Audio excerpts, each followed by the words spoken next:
An old man's water gun causes a building to collapse. The building across the street began to shake violently, its walls cracking and the ground splitting open beneath it. The entire structure started to rapidly cave in, leaving the old man who had been playing with his water gun frozen in shock, not knowing what to do. Aaron yelled at him to call for help, but it was too late.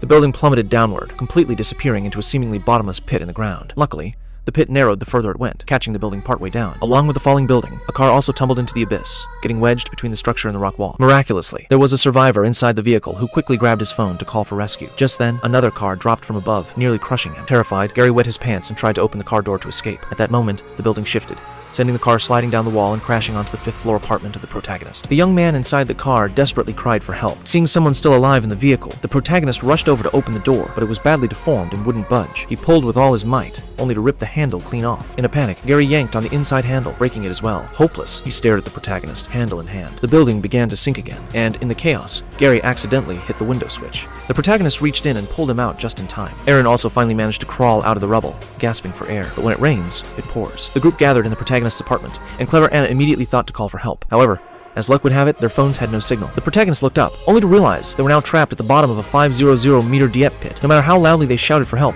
no one on the surface could hear them.